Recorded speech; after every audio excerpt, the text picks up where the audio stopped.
Պարոն Գեգամ Մանուկյանը բանակից էր խոսում, պարոն Գեգամ Մանուկյանին եւ մեր գործընկերներին, որոնք Ռոբերտ Քոչարյանի եւ Սերժ Սարգսյանի հետ որևիցե կապ ունեն, առաջարկում եմ բանակ բառը լսելիս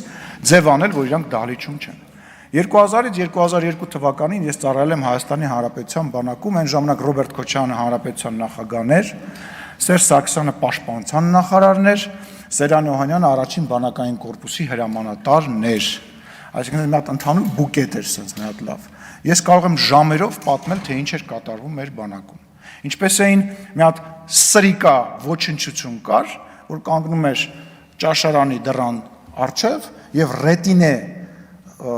բանով, մահակով 18 տարեկան երեխաներին, ովքեր որ մտնում էին հաց ուտելու, հարվածում էր։ Ուղղակի էր հարվածում։ Գիշերը որոշ զինվորներ փորձում էին գնային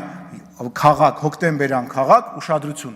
ուտելիք հայթայթելու։ Պատկերացնում եք, ուտելիք հայթայթելու ամենայն պատասխանատվությամբ։ Իսկ այդ սրիկան դուրս էր գալի որսի, մի հատ այնց ջիպ մեքենա ուներ ու բռնում էր երեխաներին եւ ծեծելով բերում էր։ Իր համար դա զբաղմունք էր, ինքը իր բանը չէր կատարում։ Ինչ էին կերակրում,